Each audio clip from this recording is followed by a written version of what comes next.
Seja bem-vindo e seja bem-vinda a mais um episódio do Chutando a Escada. Aqui é Felipe Mendonça e hoje eu abro um programa muito especial. Como vocês sabem, o Chutando a Escada é um espaço de divulgação científica e para qualificar ainda mais o nosso debate sobre os rumos do sistema internacional. Como eu disse semana passada, a gente tem aqui uma nova parceria de peso. E aqui eu me refiro ao Observatório Rússia-América Latina, o RUSLAT, que está sediado na PUC Minas. Nesse episódio que você ouve hoje, eu não participo da mesa, mas deixo vocês com não um, não dois, não três, mas 6 pesquisadores e pesquisadoras que são referências absolutas no tema, como a gente gosta, como a gente sempre faz aqui, gente de altíssimo nível. Para vocês já sentirem o nível do que vem por aí, eu apresento quem estará conosco hoje. Bom, para começar, a gente tem a Daniela Vieira Sesches, que é professora da PUC Minas e coordenadora do RUSLAT. Eu venho acompanhando a política externa da Rússia e Estados do Leste Europeu já há algum tempo e percebi, um vácuo, tanto no que diz respeito à academia, quanto também dentro do debate político, sobre as relações entre Rússia e América Latina. Também estará conosco a Marinana Andrade Barros, que é professora também da PUC Minas e pesquisadora do RUSLAT. A resiliência da economia russa é notável, 4 anos de guerra. 2023, 2024, a Rússia teve um crescimento econômico acima de 4%. Também estará com a gente aqui ele, já figurinha carimbada do Chutando a Escada, o professor Guilherme Casarões, agora professor da Florida International University e também pesquisador do RUSLAT. Então, a Rússia, desde a época da União Soviética, desde a década de 1960, é um parceiro indissociável desse projeto universalista do Brasil. A gente também conta com a participação da Giovana Dias Branco, doutoranda em Ciência Política na USP e pesquisadora do RUSLAT. Então, antes mesmo de a gente ter acordos estratégicos ou cooperação militar, Rússia e América Latina já conversavam através da literatura, do balé, do teatro e da música. Também estará com a gente aqui a Laura Schneider de Lima, professora da PUC Minas e pesquisadora do RUSLAT. É realmente muito interessante a gente pensar que eles existem, existe na verdade essa base simbólica comum. E fechando o time, a gente recebe também o Leonardo Nascimento, doutorando da PUC Minas e pesquisador do RUSLAT, que entre outras coisas analisa as condições para o fim dos conflitos. A solução para essa crise, ela precisa ser definitiva e englobar todos os atores que estejam envolvidos, tanto russos quanto europeus, ucranianos e estadunidenses. Como vocês podem ver, vamos percorrer desde a análise geopolítica e econômica até as conexões culturais e literárias entre a Rússia e a América Latina. Mas antes de entregar o microfone para esse baita time, eu quero fazer um agradecimento muito especial à nossa comunidade de apoiadores e apoiadoras. Muito obrigado. Um abraço especial para a Alessandra Ramos de Souza, que já está conosco eu já nem sei quantos meses, ao Túlio Avelino, ao Carlos Henrique Panteado, ao Juliano Góes, ao Caetano Souto Maior, ao Guilherme Anselmo, ao Patrick Cadier. O Patrick é um dos apoiadores mais antigos do Chutando a Escada. Enfim, sem vocês não seria possível colocar esse episódio no ar. E se você quiser também fortalecer esse projeto, é muito fácil, basta entrar em www.chutandoaescada.com.br/apoio. Lá você vai encontrar várias formas de apoiar, inclusive Pix, que pode ser recorrente, pode ser ocasional, da maneira que você quiser. E se você não puder ajudar financeiramente, sempre há como apoiar o Chutando a Escada compartilhando o episódio com aquele teu amigo. Agora preparem-se para uma imersão completa. Eu passo a palavra para a professora Daniela Sesches, que conduz o episódio a partir daqui. A escada é uma construção que serve para fazer um deslocamento vertical. Nem sempre é assim, mas tem um jeito de facilitar tudo isso. Elevador? Não.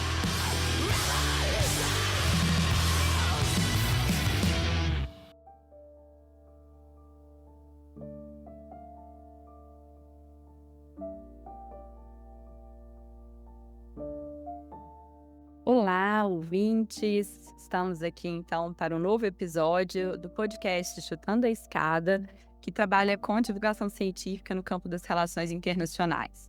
Talvez vocês estejam estranhando a voz que conversa com vocês hoje. Meu nome é Daniela Vieira Sestes, eu sou professora do Departamento de Relações Internacionais da PUC Minas e tive o prazer de receber o convite do meu querido colega Felipe Mendonça para poder contribuir aqui com o programa Chutando a Escada, do qual eu já sou ouvinte assíduo há muito tempo, por meio do Observatório Rússia-América Latina, VUSLAT. Então, nós teremos aí alguns episódios com vocês ao longo do ano de 2026, tentando discutir, né, a pauta que orienta a nossa pesquisa aqui dentro do laboratório. E, portanto, hoje vamos começar, né, essa tarefa aí de bater esse papo sobre as relações entre Rússia e América Latina, pensar também em sentido mais amplo, né, na inserção tanto de Rússia quanto dos estados latino-americanos na política internacional. Planejamos aí alguns blocos dentro do nosso programa e vamos começar com um bate-papo para trazer para vocês um panorama geral sobre as relações entre Rússia e América Latina. Nesse momento, queria convidar a nossa pesquisadora, Giovana Branco, que trabalha conosco no VUSLAT, também é doutoranda na USP, para poder guiar aqui a nossa conversa com outros dois convidados muito especiais, professor Guilherme Casarões e professora Mariana Andrade, que também fazem parte do VUSLAT, né, e contribuíram para a fundação desse projeto. Boa tarde a todos que estão nos ouvindo e a gente queria começar então trazendo um pouquinho de uma outra perspectiva aqui para o nosso episódio, que é a perspectiva russa sobre essa cooperação com a América Latina. No geral, a gente não tem muito conhecimento sobre a Rússia aqui no Brasil e muito menos sobre qual é a importância, né, da nossa região para a política externa russa. Então, queria começar perguntando para a professora Daniela para nos trazer um pouquinho essa perspectiva da Rússia e quais são os principais eixos de cooperação com os países latino-americanos. Bom, Giovana, ponto interessante, né, que nos motivou em 2023 a criar o Observatório Rússia-América Latina aqui na PUC Minas. Eu venho acompanhando a política externa da Rússia e Estados do Leste Europeu já há algum tempo e percebi, né, um vácuo tanto no que diz respeito à academia, quanto também dentro do debate político, sobre as relações entre Rússia e América Latina.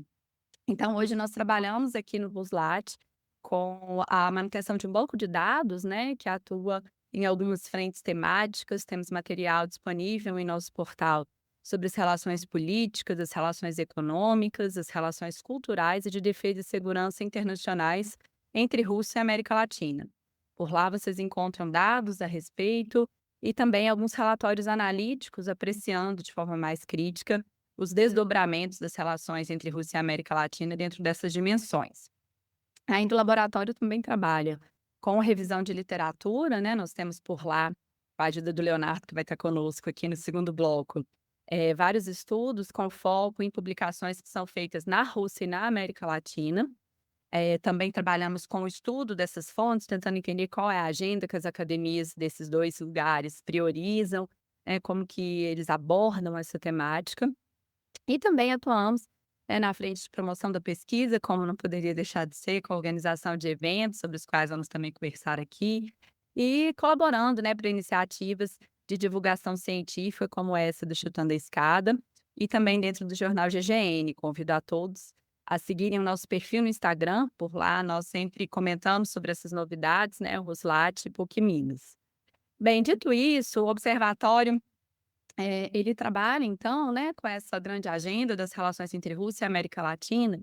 E aí, quando olhamos para uma perspectiva russa, é possível perceber, né, uma continuidade ao longo do tempo de relações amistosas com os países aqui do continente latino-americano. O caso brasileiro é bastante ilustrativo disso, né? Apesar de alguns momentos de ruptura dessas relações, o Império Russo foi um dos primeiros países a reconhecer a independência brasileira lá no século XIX. Então, podemos dizer aí que temos longas décadas de um relacionamento quase ininterrupto. Na contemporaneidade, é importante observar também que, apesar de a América Latina não ser um espaço estratégico imediatamente prioritário para a Rússia, temos aí algumas condições que permitem assumir a possibilidade de um aprofundamento dessas relações. O contexto de isolamento russo diante das sanções reforça uma busca por diversidade nas relações internacionais por parte do Kremlin. Essa iniciativa já se apresenta como tendência, né, russa desde o final dos anos 90, quando Primakov esteve à frente do Ministério das Relações Exteriores e trouxe forte para a política externa russa essa noção de defesa de um mundo multipolar. Nesse cenário, então, a América Latina ela vai se apresentar para a Rússia como um ponto estratégico dentro da ideia de projeção do país para um chamado exterior distante, né? Esse termo que eles utilizam nos documentos estratégicos russos. Nesse sentido, então, essa iniciativa do Kremlin ela vai combinar a consolidação do domínio regional que o país inequivocadamente tem, né? Especialmente no espaço pós-soviético, onde ele vai atuar como uma grande potência. Seria esse, então, o espaço do que eles chamam de exterior mais próximo, em contraposição com a busca por consolidar uma capacidade do Estado russo de se projetar para países no chamado exterior distante, principalmente na América Latina e na África, buscando, né, com esses estados, formação de parcerias estratégicas, de alianças mais aprofundadas. E aí, pensando, né, nas dimensões dentro das quais o Ruslat trabalha, na dimensão política, a gente observa um alinhamento discursivo entre os estados latino-americanos e a Rússia no que diz respeito à defesa de um mundo multipolar, né, que eu falei agora há pouco, essa noção russa aí fortemente presente desde os anos 90, acompanhada também da bandeira de uma diversificação, entendida como uma democratização da tomada de decisão na política internacional. Né? Por exemplo, a Rússia já declarou seu apoio ao pleito brasileiro para uma cadeira permanente no Conselho de Segurança da ONU, e é bastante entusiasta, né, de fóruns e organizações internacionais que carregam aí no seu DNA essa noção de reforço da multipolaridade, da projeção do que a Rússia chama de uma maioria global, como o BRIC, por exemplo, né, que é uma grande prioridade na agenda de política externa russa, e tem aí o representante latino-americano por excelência, que seria o Brasil, um dos membros fundadores do bloco. No caso da dimensão econômica, né, é possível observar um aumento significativo dos fluxos comerciais com a América Latina, especialmente no setor de fertilizantes, petróleo, gás e derivados, e também na área de cooperação em energia nuclear. Porém, é importante também ressaltar, né, que essa relação comercial, em geral, é deficitária para a América Latina, então podemos ver aí, talvez também um espaço para as exportações latino-americanas no futuro. No que diz respeito à dimensão cultural, vamos ter hoje aqui também, né, um bloco sobre essa questão.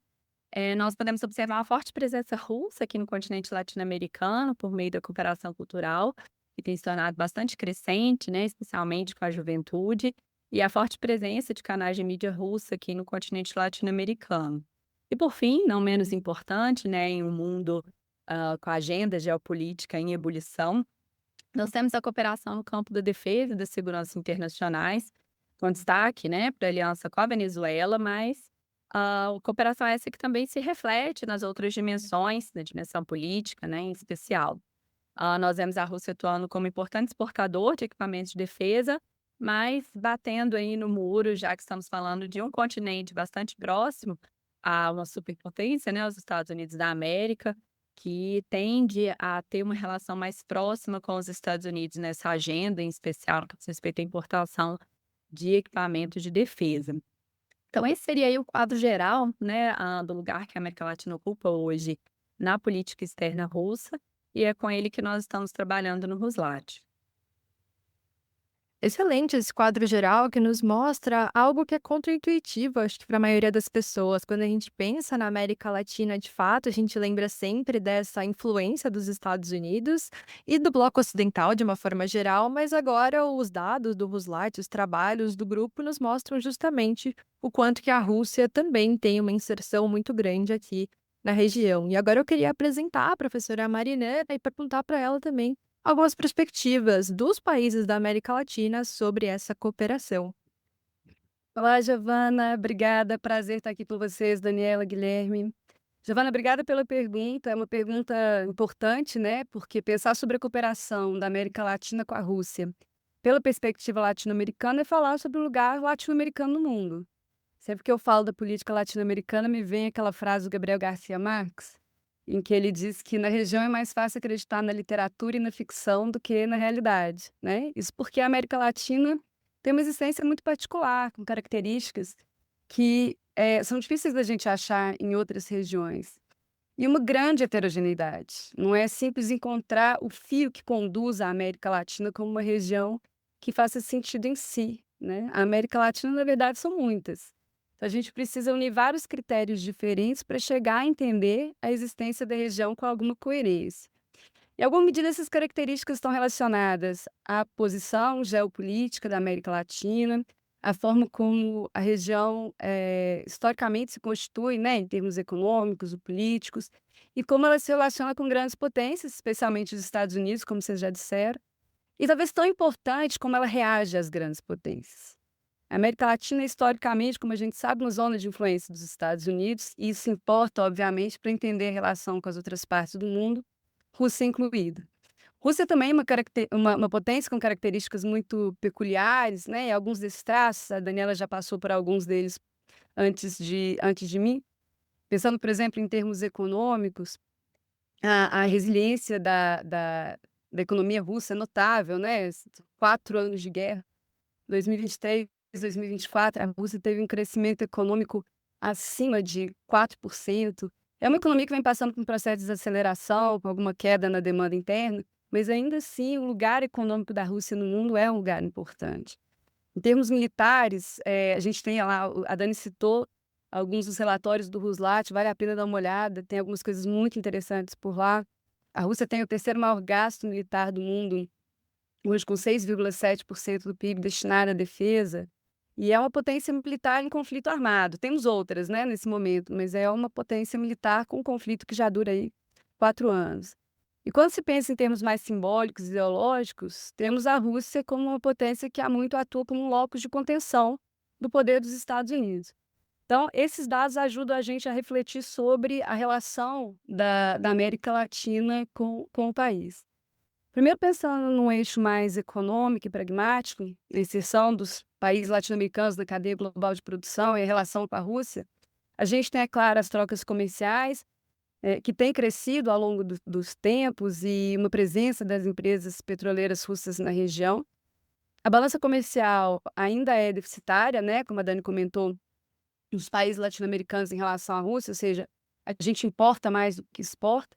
A Rússia não tende a ser, com algumas exceções, um parceiro econômico central para os países latino-americanos. Temos exceções, por exemplo, o Equador, que tem 23% da exportação de banana para a Rússia. A banana é um produto importante para o Equador. Cuba também tem relações importantes com a Rússia. A gente tem a questão das transações de material bélico entre Rússia e Venezuela. E é já citada também a importação de fertilizantes. 21% dos fertilizantes utilizados na América Latina vem da Rússia. Brasil, México, Colômbia são importantes compradores dos fertilizantes russos.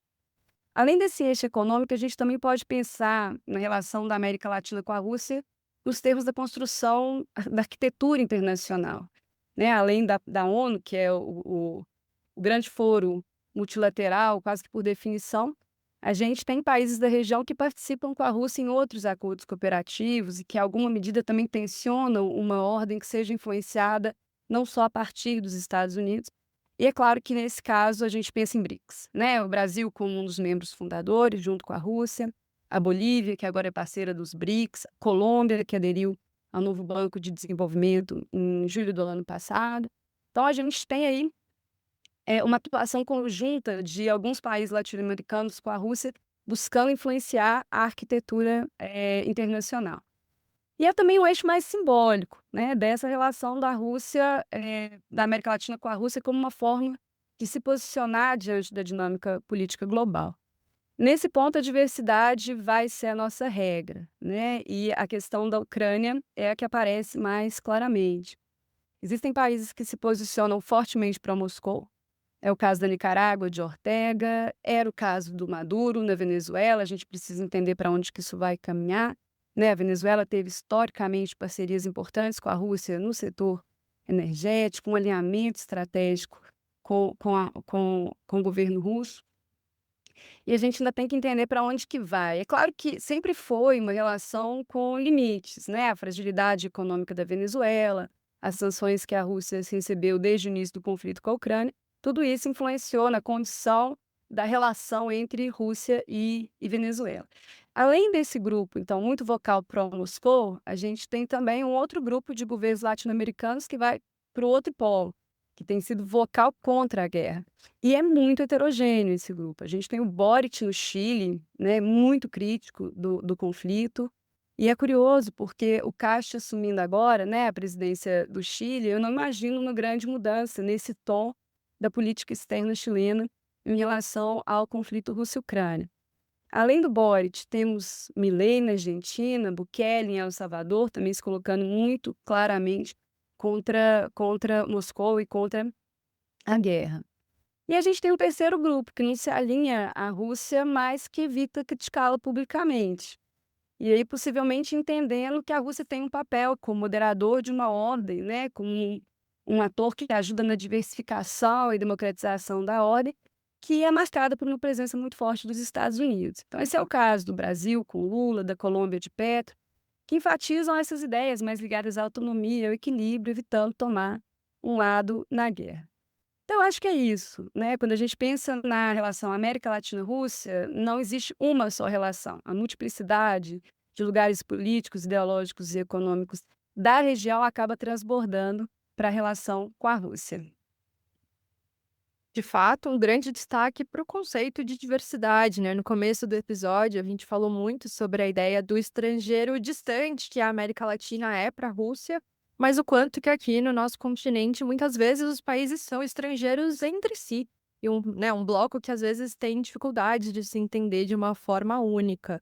E talvez o Brasil seja um dos principais nesse caso, já que a gente tem uma posição ali de fato diferenciada. E para isso eu queria apresentar o professor Guilherme Casarões e perguntar para ele qual então a perspectiva do Brasil em relação à cooperação da Rússia com o bloco aqui na América Latina. Bom, saudações a todo mundo que está nos ouvindo, Giovana, Daniela, Marinana, é um prazer estar aqui com vocês. Para mais uma celebração do nosso Observatório Rússia-América Latino-Ruslat, que já tem aí uma longa trajetória de organização de eventos, de análise e compilação de dados e de reflexão sobre esse relacionamento amplo entre Rússia e América Latina, e específico entre Rússia e Brasil, que muito pouca gente conhece, né, sobre o qual não se estuda tanto no Brasil, como a Giovana bem pontuou mais cedo. Então, poder pensar a Rússia nesse contexto da geopolítica latino-americana é um privilégio para todos nós. Eu sou um especialista em política externa brasileira, então o meu ângulo aqui é pensar como é que o Brasil vê a Rússia nesse quadro. Tanto Marinana quanto Daniela já falaram um pouco disso anteriormente, então eu quero aqui fazer dois comentários históricos que eu acho que nos ajudam a contextualizar o que hoje marca a relação do Brasil com a Rússia. O primeiro comentário histórico tem a ver com a construção desse relacionamento que nos leva às priscas eras de 1828, quando houve, da parte do Império Russo, o reconhecimento do quase recém-nascido, naquele momento, Império do Brasil. Mas veja que o entendimento de que o Brasil era um país soberano, o reconhecimento dessa independência brasileira que circulou a Europa, Estados Unidos, claro que foi o primeiro país a nos reconhecer, a Argentina e a Rússia, naquele momento a estrutura desse relacionamento era meramente formal, a geografia era um grande impeditivo concreto para o desenvolvimento de relações mais profundas entre dois países que se situavam em pontos quase que opostos do planeta, né. Então, durante muitas décadas, essa relação de Brasil e Rússia foi uma relação que tinha algum conteúdo diplomático, alguma cooperação nos primeiros foros multilaterais surgidos ali, né, na segunda metade do século XIX, um comércio muito residual. E o Brasil, naquele momento, claro, tinha prioridades muito claras, né, uma relação com a Europa, né, que depois evoluiu para um relacionamento muito intenso com os Estados Unidos desde a proclamação da República, e assim, na melhor das hipóteses, alguma cooperação com a nossa vizinhança quando era possível, e não havia naquele momento, né, enfim, na construção da política externa brasileira, propriamente um projeto regional.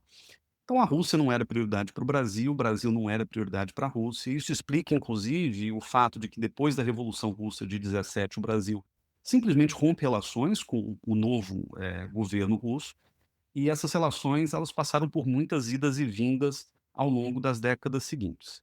E aí eu quero fazer o meu segundo comentário histórico, que tem a ver com o ano de 1961.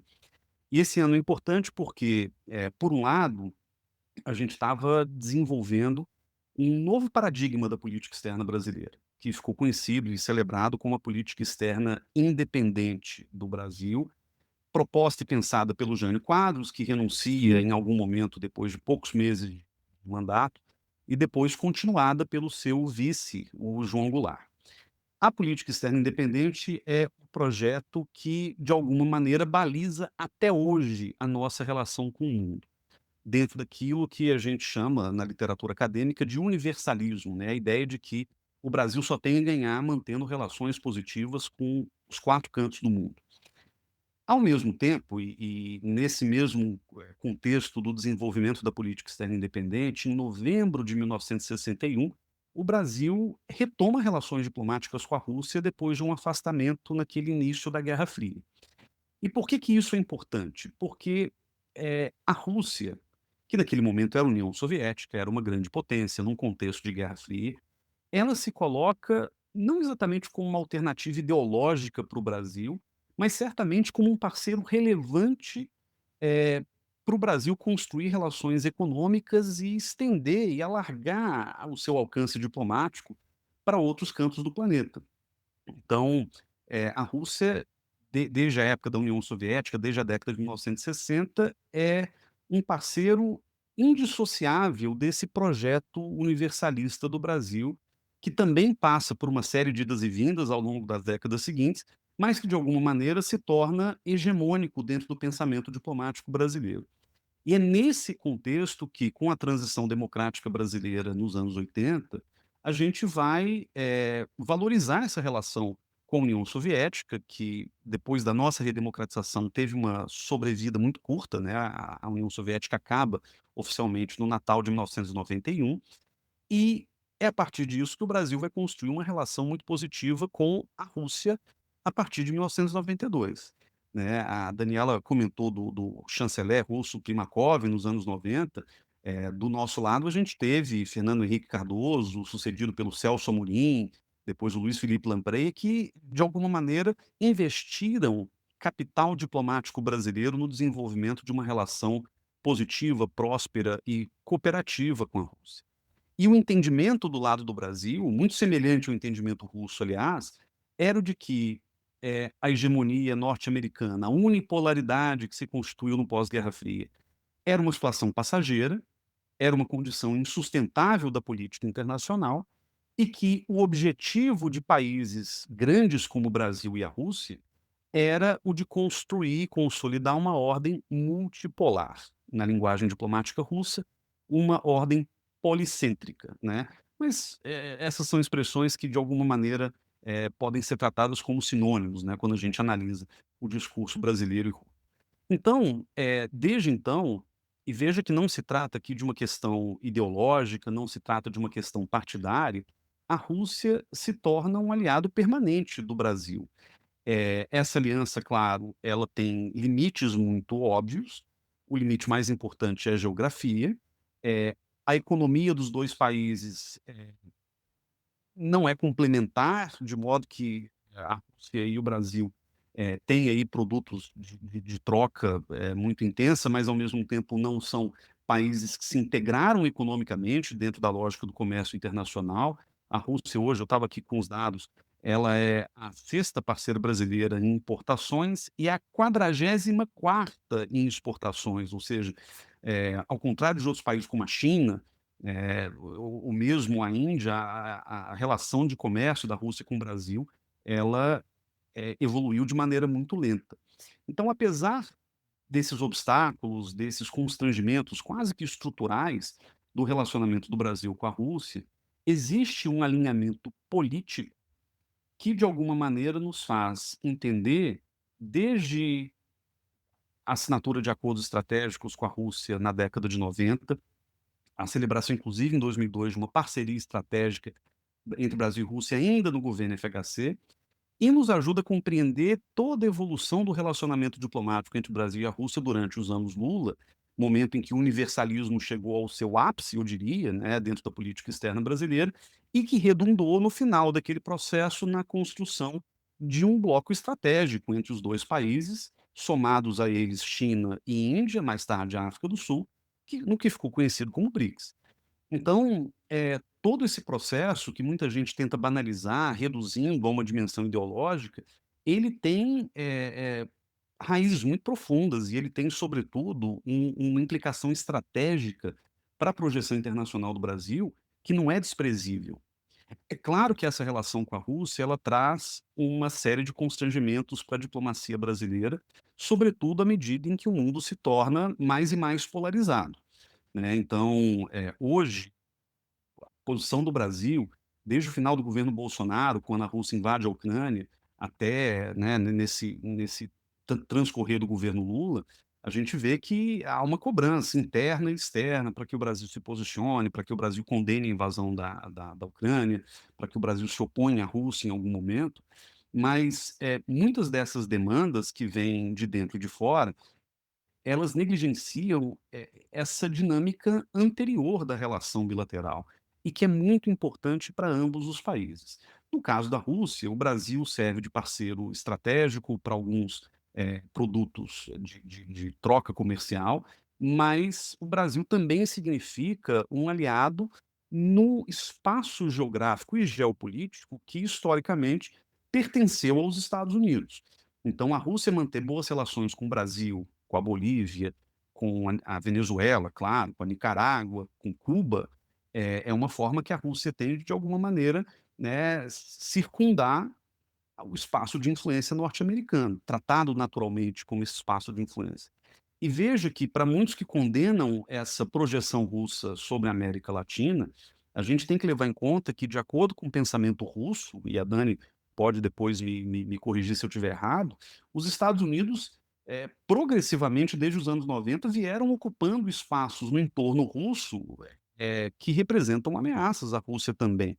Então, nesse jogo, né, a Rússia, se projetar para a América Latina não é muito diferente daquilo que os Estados Unidos vinham fazendo desde os anos 90, com a expansão da OTAN, com, né, a construção de alianças estratégicas com repúblicas ex-soviéticas, por exemplo. E a gente tem que reconhecer também que, apesar de tudo, essa relação que a Rússia desenvolveu com muitos países latino-americanos, inclusive com o Brasil, ela tem um peso estratégico muito menor do que a relação que os Estados Unidos construíram com as ex-repúblicas soviéticas. Então, a Rússia também tem um limite no seu alcance. O máximo que a Rússia consegue fazer, por meio de trocas de minerais estratégicos, ou de recursos estratégicos, ou de armas, é se aproximar de países como Venezuela, Nicarágua e Cuba. A relação com o Brasil, ela não tem essa mesma qualidade, né. O Brasil não é e jamais se propôs ser um satélite dos interesses russos, por exemplo, né.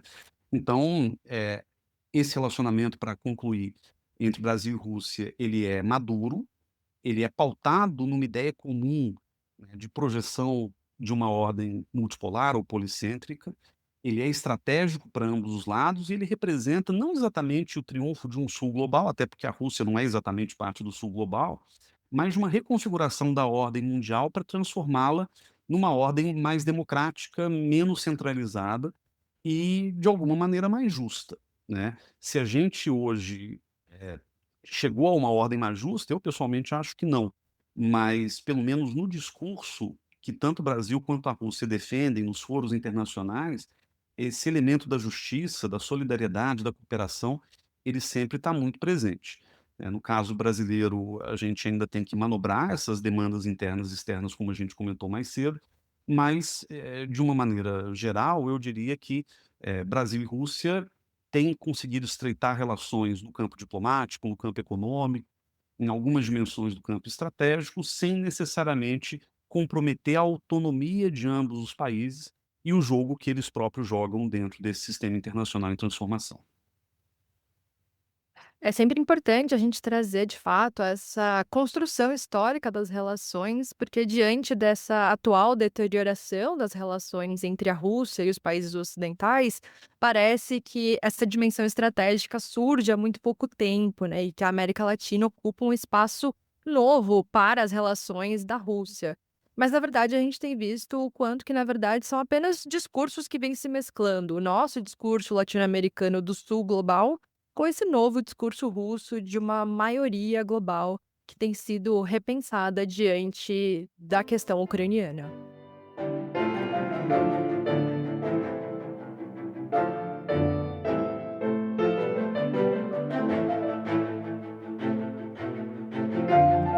E aqui muitas ideias na cabeça agora para seguirmos com a segunda etapa do nosso programa, que busca fazer uma conexão entre Rússia e América Latina, né? Nessa etapa nós vamos olhar então para as notícias recentes que envolvam aí esses dois atores, tentando refletir, né, sobre o impacto desses acontecimentos para as relações entre Rússia e América Latina.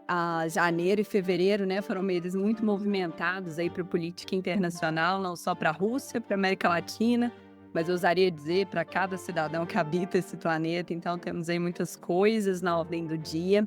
Vamos dar atenção aqui para quem que identificamos como 3 momentos importantes da política internacional durante esses 2 meses, né? Começando pelo dia 24 de fevereiro de 2026, data dos 4 anos, né, do conflito russo-ucraniano. E aí queria conversar com você, Léo, sobre as perspectivas, né, desse conflito aí já passados 4 anos de enfrentamento, onde estamos? E aí, para fazê-lo, queria convidar o nosso pesquisador do Ruslat, Leonardo Nascimento, que também é doutorando aqui do programa de pós-graduação da PUC Minas. Boa tarde, vamos lá. Joia! É uma pergunta complexa, né? Ela por si só daria uma tese de doutorado, que inclusive é o que estamos nos propondo a fazer. A minha formação original é como historiador, e isso faz com que eu não consiga interpretar o que está acontecendo pela ótica da história. E se a gente adota essa perspectiva de uma análise baseada no tempo, o que acaba aparecendo para nós? Que o conflito russo-ucraniano, a crise ucraniana, a operação militar especial, ou qualquer um desses nomes que se usa para se referir ao mesmo fenômeno, ele é dotado de sobreposições históricas. Um exemplo disso, só para ficar mais claro na cabeça do ouvinte, um dos pilares que estão sendo colocados como causas raízes do conflito, que é a desnazificação, que a Rússia vem trabalhando em alto e bom tom para a comunidade internacional inteira ouvir. Isso é um dos sinais de que o contexto contemporâneo, ele emerge também a partir de razões históricas por problemas que não foram resolvidos. E isso tem aparecido muito a partir do conceito de paz duradoura.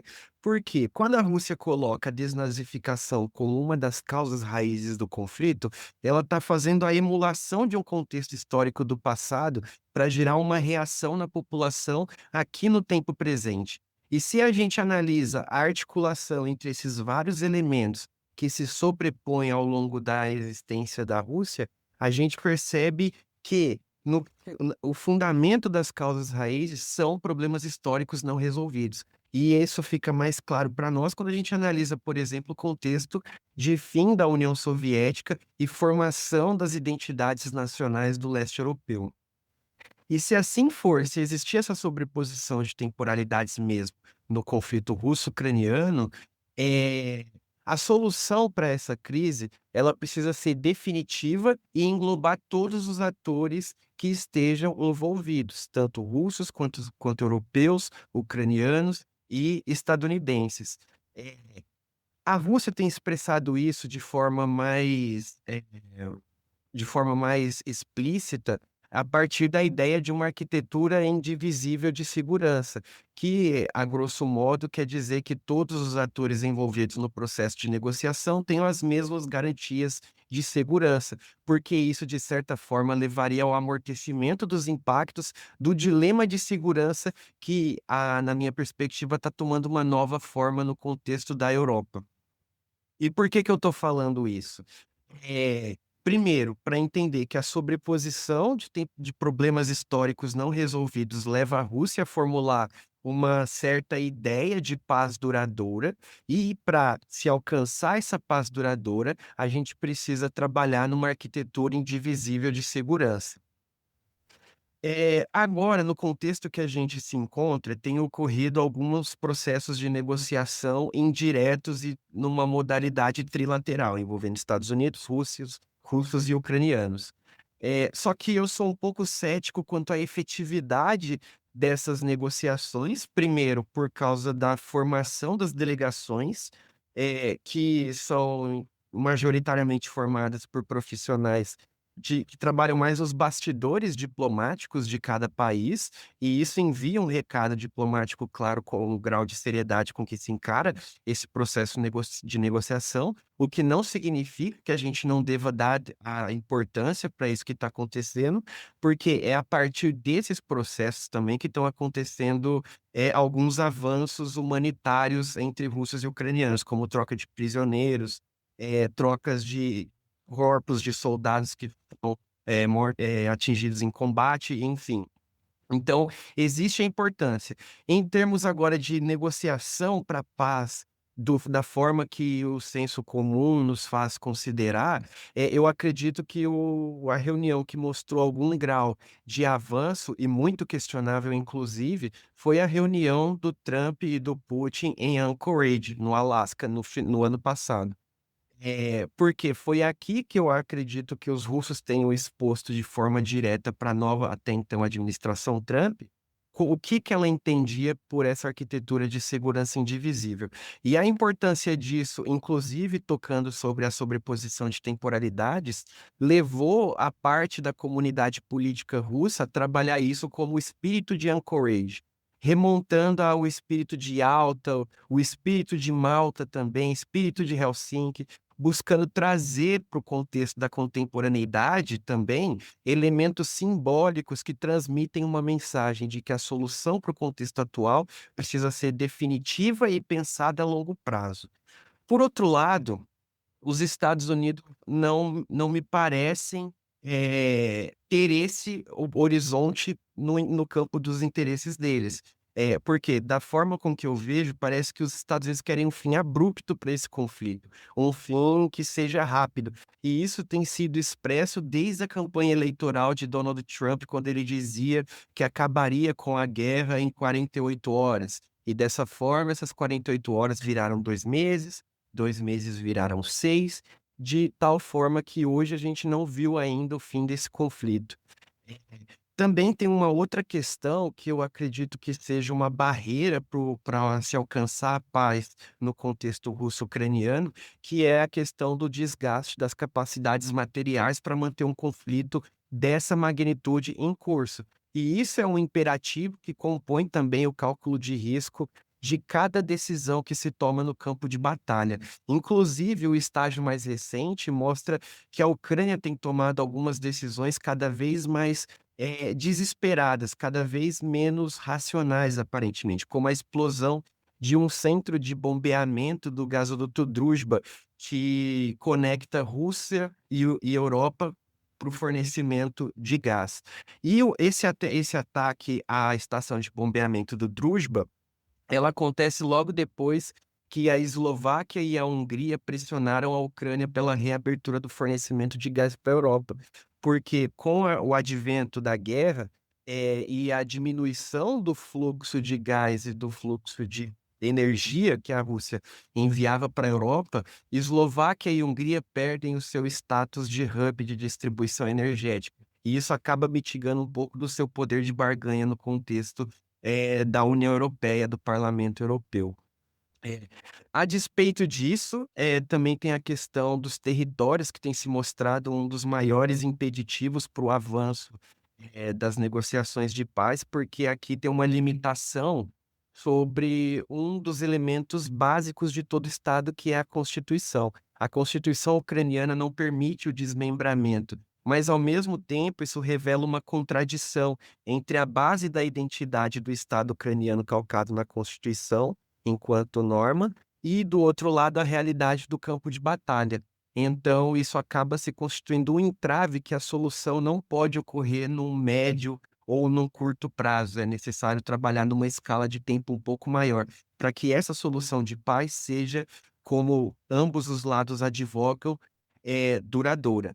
E por fim, eu acredito que sim, a gente acaba se aproximando de um processo de paz, porque não existem guerras eternas, mas eu acho que o que não está claro é que tipo de paz será essa. E menos claro ainda é quais questões não serão resolvidas, podendo dar outros ganchos para conflitos futuros. Porque, por exemplo, o dilema de segurança da Europa acaba colocando uma situação de que os países europeus vão se armar cada vez mais, discursivamente alegando uma proteção contra o perigo russo, só que ao mesmo tempo isso vai alimentar uma competição interna dentro do projeto regional europeu. Um dos exemplos que eu acredito que mais está ficando evidente é a competição entre Polônia e Alemanha. Porque na medida e se a gente pegar a cronologia das decisões políticas, assim que a Polônia anuncia um aumento de gasto militar ou o início de pesquisas para um novo equipamento militar, a Alemanha também acaba anunciando algo nesse sentido. Então, cabe a gente ver também como essas dinâmicas internas da Europa também vão funcionar.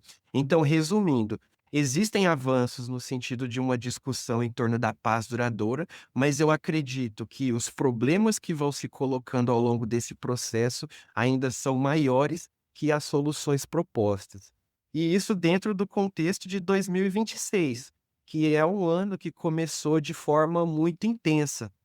E para a gente continuar o debate fazendo um gancho com a nossa região e com o que a gente tem observado, eu gostaria de trazer para a conversa um outro fato que também movimentou muito a vida de todo internacionalista ou pessoas interessadas no debate sobre o internacional, que foi justamente o sequestro do presidente Nicolás Maduro em 3 de janeiro.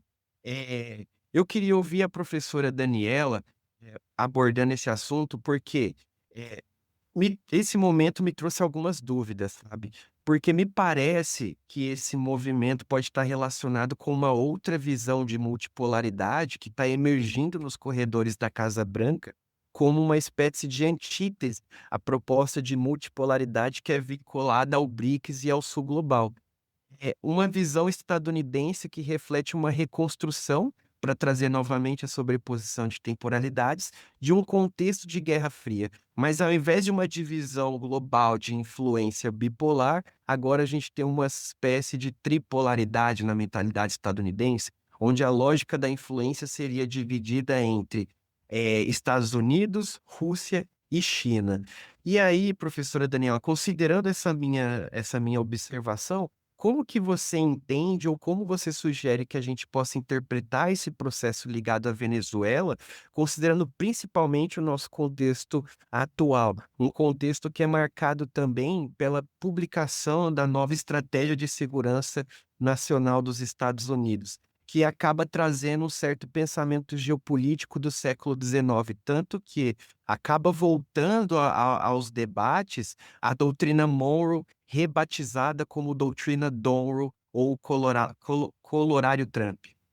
Bem, voltando aqui então para o continente latino-americano, né, saindo do cenário de guerra, no território europeu, já começamos o ano aí com esse desafio, né, de buscar entender essa nova posição dos Estados Unidos no continente. Nova talvez não seja o adjetivo mais adequado, né, e aqui também, cabe uma observação. Estamos gravando esse programa no dia 4 de março de 2026 e contando que a política internacional anda intensa, é bom aqui, marcarmos essa data, né, para o nosso ouvinte, para a nossa ouvinte, terem em mente aí o contexto histórico que o Léo muito bem levantou como sendo um fator muito importante para entendermos a política internacional, bem claro aí na mente de vocês.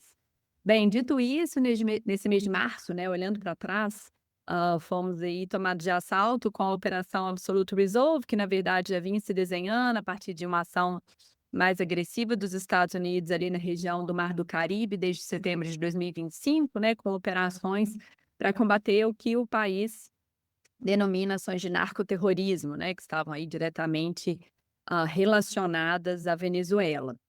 Bem, depois que os Estados Unidos, então, levam Maduro ao seu território sob essa acusação, né, de narcoterrorismo, a vice-presidente Delcy Rodrigues é empossada e começa um processo, né, de fortíssima instabilidade política também diante desse cenário sobre o qual pouco se pode pensar, né, em termos de desdobramentos futuros. Mas o que a gente tem até aqui, né, o Léo trouxe aí uma questão importante de como esse posicionamento dos Estados Unidos reflete uma noção bastante distinta da noção russa de multipolaridade, né. Quando olhamos para a noção russa de multipolaridade, ela está muito baseada em uma leitura de diversidade. A justificativa para a multipolaridade está no reconhecimento da diversidade, da política internacional, né, e o desdobramento disso seria chegar à democratização dos espaços internacionais, como eu mencionei no nosso bloco anterior.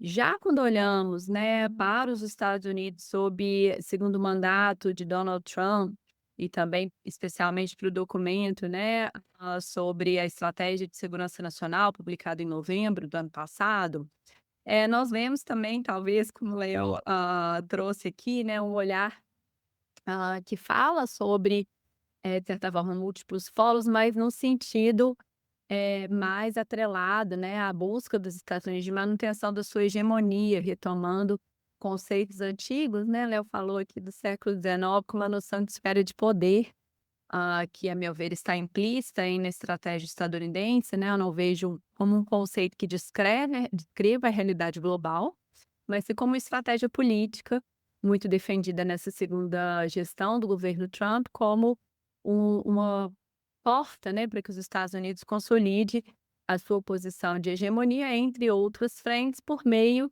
né, do domínio aqui do espaço do continente latino-americano. Então, essa intervenção na Venezuela ilustra muito isso, né? De imediato já vemos aí uma reorganização do setor petroleiro na Venezuela, né? Com a alívio de algumas sanções sobre o petróleo. Então, também podemos olhar para a intervenção dos Estados Unidos nessa perspectiva, né? De se apossar aí de um recurso que é entendido como central pelo governo Donald Trump para a projeção de poder do país, né? Para a continuidade da sua hegemonia. E na perspectiva russa, o que a gente observa também é a condenação, veemente, né, nos fóruns internacionais, dessa situação aí deflagrada pela Operação Absolute Resolve, mas talvez também, como o professor Casarões mencionou, com uma dificuldade, né, não só material, mas talvez também estratégica, de oferecer um apoio mais direto aí aos seus aliados estratégicos, em especial a Venezuela, né, aqui no continente latino-americano, considerando o interesse estadunidense, né, e esse novo cenário em que os Estados Unidos estão atuando de forma mais enfática em relação às negociações de paz no contexto do conflito com a Ucrânia, né, tivemos aí as rodadas trilaterais de diálogo. Então você tem uma limitação estratégica, mas também material, considerando a geografia, né, que distancia aqui o continente latino-americano da Rússia, e a própria capacidade russa de, fornecer um apoio mais direto aí à Venezuela, em um contexto em que ela já está envolvida, em um conflito direto aí, né, com a Ucrânia. Então, talvez seja aí um caso que nos ajuda a entender as possibilidades e os limites, né, ao mesmo tempo em que a Venezuela é uma parceira muito próxima da Rússia, tanto que vimos aí a tensão, se consolidar quando os Estados Unidos apreendem o navio Marineira, né, nesse contexto aí da Operação Absolute Resolve, que tinha bandeira russa, então isso gerou aí também um mal-estar bastante grande. Por outro lado, mal-estar esse que não foi traduzido, pelo menos até aqui, né, e acredito que dificilmente será, numa ação com consequências materiais mais claras de apoio da Rússia em relação à situação na Venezuela. Então vamos observar aí, né, como que os Estados Unidos vão se posicionar diante das diretrizes que estão previstas nesse documento, mas também, olhando, né, mais aí no médio e longo prazo, olhando para trás aí com mais profundidade, sempre podemos ver os Estados Unidos, né, buscando uma presença forte aqui no continente, buscando exercer uma capacidade de influência significativa aqui sobre o continente latino-americano, e a tendência é que a gente observe um aprofundamento disso e também uma intensificação, né, poderia talvez até dizer uma radicalização das estratégias a respeito nos próximos anos. E aí, para a gente fechar, né, essa nossa conexão Rússia-América Latina, também ainda com pés fincados no nosso continente, né, tivemos em fevereiro, no início de fevereiro, antes do Carnaval brasileiro, a visita, né, da Comissão Russa no encontro de alto nível aqui no Brasil, com a 8ª sessão da Comissão de Alto Nível, né, um mecanismo de diálogo importante que mantém aí essa conversa política e econômica entre os 2 países e que não se reunia desde 2015, né. A comissão ficou aí um longo período sem se reunir, tivemos, durante esse contexto, né, mudanças importantes na política brasileira, também desafios na política russa. Então, nesse cenário, a comissão não teve encontros, mas tivemos em fevereiro a presença do primeiro-ministro russo, Mikhail Mishustin, aqui no Brasil, em conversa, em diálogo com Geraldo Alckmin, né, que são os mais altos representantes dessa comissão, dando também início ao que se estabelece em 2025 como diálogos Brasil-Rússia, depois da visita de Lula a Moscou, para as celebrações aí dos 80 anos da Guerra Patriótica, né. Então, né, queria te ouvir brevemente para a gente poder encerrar aqui esse bloco sobre conexão Rússia-América Latina, nessa perspectiva aí sobre esse encontro, como você vê o potencial desse encontro?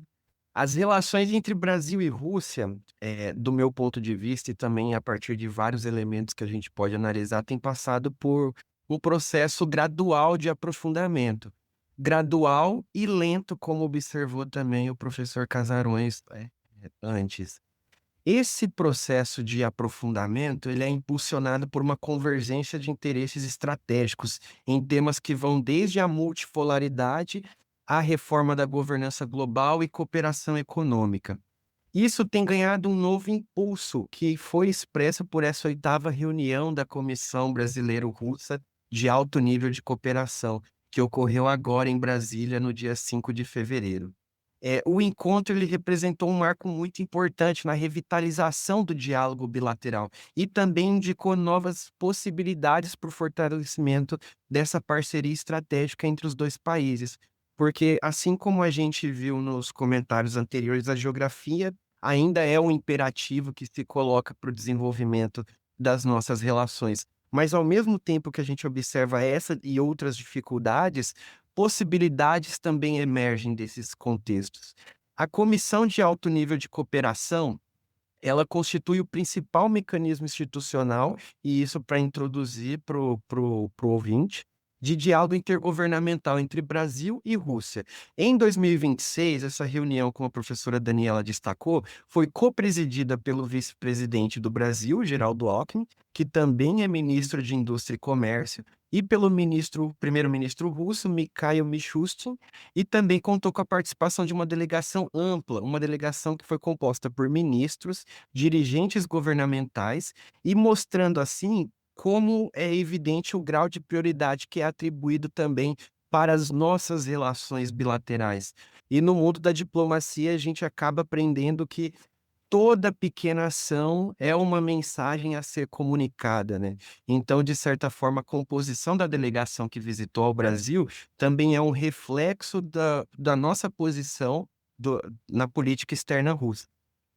Um dos aspectos centrais discutidos na reunião foi o fortalecimento das relações econômicas e comerciais, o que tem sido uma tônica da relação Brasil-Rússia, um foco, às vezes excessivo em questões econômicas e comerciais. A reunião reforçou a intenção dos 2 países de ampliar e diversificar a pauta comercial para buscar reduzir a dependência de produtos primários e promover intercâmbios de maior valor agregado, o que para o Brasil ganha uma importância muito singular também, porque o Brasil desde que o Lula assume essa gestão atual, o Brasil tem feito movimentos de reindustrialização e diversificação de parcerias, porque num contexto de multipolaridade que tem emergido, você ter parceiros diversos passa a ser uma vantagem muito positiva.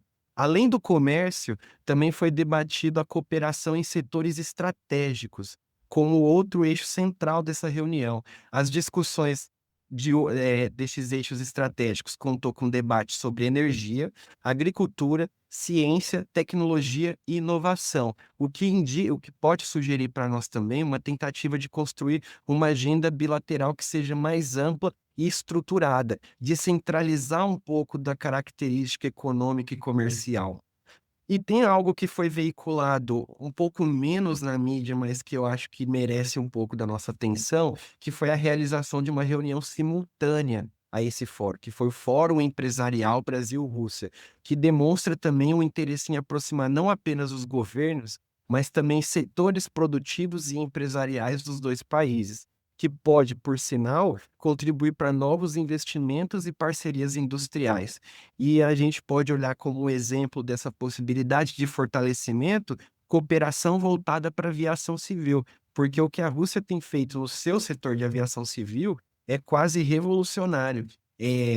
A gente sabe que a Rússia tem uma aviação militar muito potente, mas ela não era desenvolvida na questão civil. O que acontece é com as sanções de 2014, a Rússia precisa remodelar suas estratégias econômicas de longo prazo. Então, ela abre outras possibilidades industriais que podem, inclusive, ser complementares ao Brasil e também atender algumas demandas da nossa parte no sentido de uma reindustrialização. Um outro elemento simbólico importante foi a reafirmação da natureza estratégica da parceria, porque como o professor Casarões muito bem lembrou na primeira fala dele, acabou saindo também na declaração conjunta divulgada no encontro, a valorização dos 200 anos do estabelecimento de relações diplomáticas, o que reforça a continuidade e a profundidade desses vínculos, mesmo que eles tenham sido compostos por idas e vindas. Em síntese, a reunião da Comissão de Alto Nível de 2026, da minha perspectiva, representa um passo relevante para a revitalização das relações Rússia-Brasil, e ela combina avanços na cooperação econômica, coordenação de política internacional e fortalecimento de mecanismos institucionais de diálogo. O encontro sinaliza também a disposição de ambos os países em aprofundar essa parceria estratégica, o que, em contexto internacional, marca transformações da ordem global vigente e também acaba apontando para uma crescente importância do sul global, mesmo que os russos entendam esse conceito pela lógica da maioria global. Eu acredito que esse é outro exemplo daquilo que a gente pode colocar como sinônimos, mesmo reconhecendo que existam especificidades conceituais entre ambos. Enfim, a intensificação das relações entre Brasil e Rússia tende a desempenhar um papel significativo na construção de novas formas de cooperação internacional e na consolidação de uma ordem multipolar. Mas, na medida em que a gente tem respostas, outras perguntas emergem. Mas isso aí a gente deixa para um próximo episódio. Perfeito, Léo. E falando em novas perguntas, né? Ninguém aqui está passando ao largo do conflito no Irã, né? Recém-iniciado aí esse final de semana, também nos provoca uma reflexão importante no que diz respeito à política externa à Rússia. Esperamos no próximo episódio poder falar sobre isso, né? Com mais vagar. Então, é uma agenda internacional em franca ebulição. Teremos muito o que conversar aqui nessa conexão Rússia-América Latina. Obrigada, Léo. Bem, passando para o nosso próximo bloco, próximo e último bloco, vamos trazer aqui outros olhares sobre Rússia e América Latina, né, em perspectiva cultural, fazer uma reflexão aí sobre esse relacionamento, a partir de experiências estéticas, de discussões acadêmicas que possam nos ajudar aí a pensar sobre o lugar das relações entre Rússia e América Latina. Queria aqui, então, novamente chamar a Giovana, né? Giovana Branco, já lhes apresentei, nossa pesquisadora do RUSLAT, doutoranda da USP, e convidar a Laura Schneider, também pesquisadora do RUSLAT, doutoranda aqui do programa de pós-graduação em Relações Internacionais da PUC Minas e professora do Departamento de Relações Internacionais. Bem, boa tarde, estamos gravando aqui numa tarde quente em Belo Horizonte, né? Talvez, espero aí que vocês nos escutem numa temperatura um tanto mais amena aí nas regiões de vocês. Mas chamo agora a Laura e Giovana, então, para conversar um pouco conosco sobre outros olhares sobre Rússia e América Latina.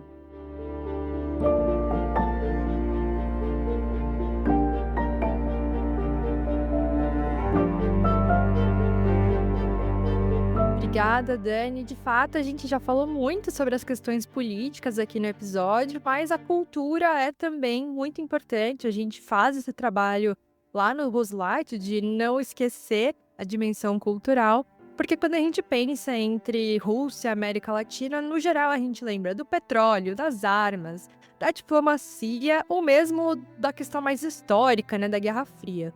Mas talvez a conexão mais profunda que a gente tenha entre esses dois eixos do mundo seria cultural. Quando a gente pensa nessa dimensão cultural, é justamente onde Rússia e América Latina podem construir pontes que vão muito além da geopolítica, que são muito menos afetadas por governos. E também quando a gente pensa nessas relações, a gente engloba uma área muito ampla. Quando a gente fala de cultura, de fato, a gente está falando de literatura, religião, intercâmbio educacional e também a memória histórica, né, que tem sido muito reavivada na política externa russa, sobretudo, mas aqui na América Latina também tem um posicionamento muito central. Na história mais recente, a gente precisa enfatizar a literatura como grande ponte cultural entre essas regiões tão distantes no mundo. Os livros, de fato, conseguiram construir pontes importantes, já que autores russos tiveram um enorme impacto na formação intelectual latino-americana. Eu vou destacar aqui alguns dos nossos principais autores, como Gabriel Garcia Marques e Jorge Luis Borges, por exemplo, que tiveram influências russas muito centrais. E da Rússia, obviamente, não poderia deixar de mencionar trabalhos como Dostoiévski, Tolstói e Tchekhov, né, que foram amplamente traduzidos e debatidos e até hoje estão entre os mais vendidos nas livrarias brasileiras. Então, apesar da distância geográfica, esses trabalhos ilustram as diversas proximidades identitárias entre as regiões. No século XIX, a Rússia era percebida como uma periferia da Europa, e isso ecoava muito na experiência latino-americana. Talvez até hoje a gente ainda tenha, né, essa nossa síndrome de vira-lata aqui no Brasil e também em outros países da região, já que ambas compartilham também uma modernização tardia, além de elites voltadas para a Europa e tensões entre essa identidade nacional e o universalismo ocidental. Então, a gente tem uma série de terrenos simbólicos comuns entre os nossos países. Na Rússia também, eles perguntavam qual era a missão histórica do país, já que a gente também vê algo muito parecido na América Latina, né? Qual que é o nosso lugar no mundo? Inclusive, a professora Marinana começou a fala dela dizendo isso. Falar de América Latina é pensar qual é o nosso lugar nas relações internacionais. Então, a gente tem, em diversos momentos, esses espaços de civilização alternativa, quando a gente compara com o Ocidente, e aí estão as principais pontes entre estes países.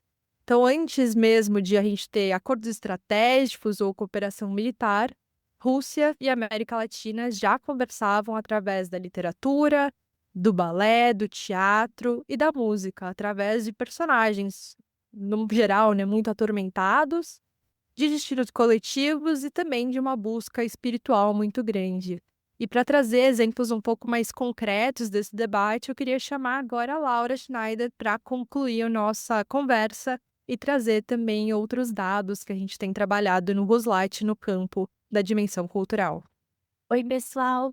Isso mesmo. O que a Giovana começou trazendo, né, que é realmente muito interessante, é a gente pensar que, apesar da diversidade, né, quando a gente pensa esses grandes blocos de cultura russa ou cultura latino-americana, eles existem, né? Existe, na verdade, essa base simbólica comum.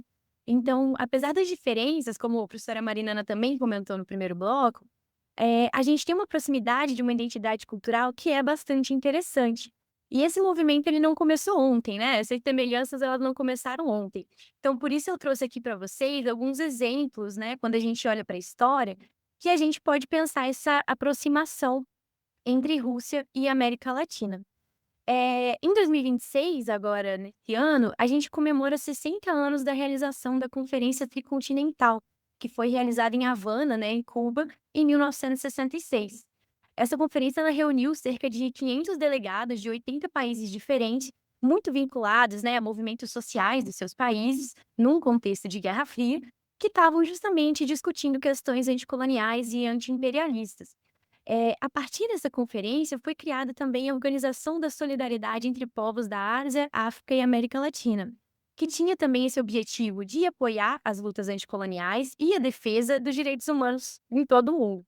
Essa organização ela foi dissolvida mais tarde, em 2019, mas ela tem um legado muito cultural que é super interessante da gente pensar nessa proximidade, né, de cultura entre Rússia e América Latina, que foi justamente as publicações regulares da revista chamada Tricontinental e dos seus cartazes, que ficaram muito conhecidos, né, por alinhar tanto a criatividade e o talento desses artistas dessas regiões, mas também o comprometimento político e a defesa dessa solidariedade entre os povos, que a gente falou mais cedo também.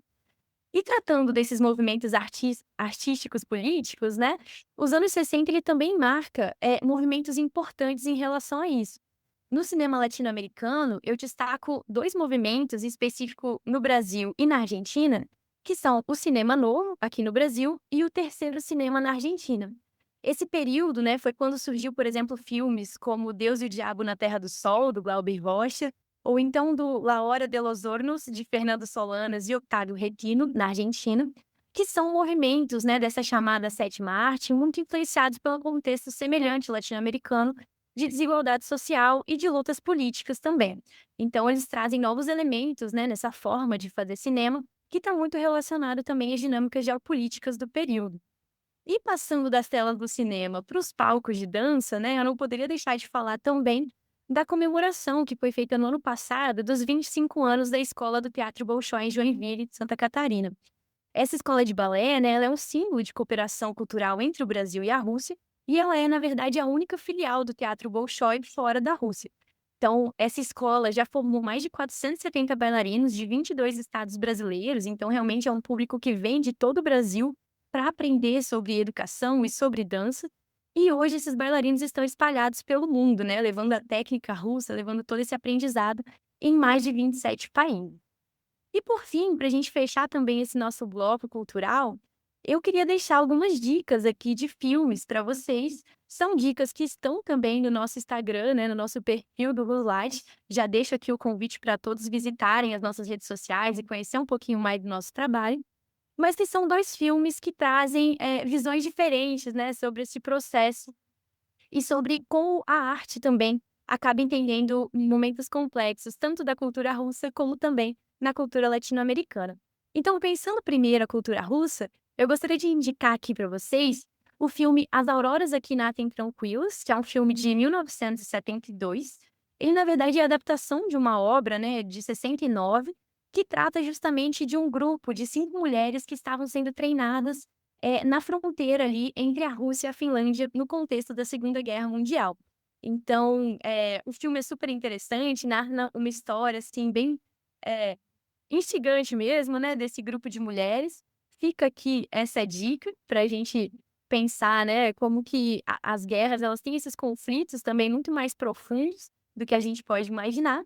E também uma indicação do lado latino-americano, que é o filme Memórias do Subdesenvolvimento, um filme de 1968, que apresenta o contexto cubano pós-revolução e também com uma aproximação do bloco soviético, né, no momento de Guerra Fria, que conta justamente a história, né, de um jovem adulto cubano que resolve permanecer no país depois da sua família ter fugido para os Estados Unidos. Então, também aí pensando alguns desses conflitos, né, emocionais, sociais desse momento.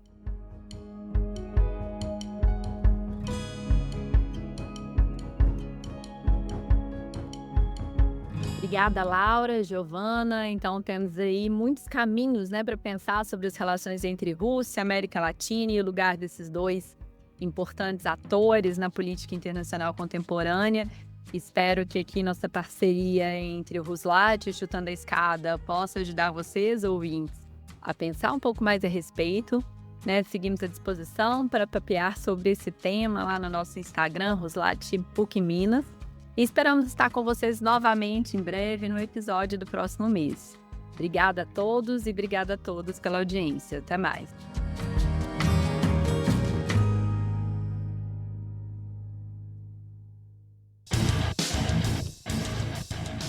Você acabou de ouvir mais um episódio do Chutando a Escada. Para apoiar, acesse chutandoaescada.com.br/apoio.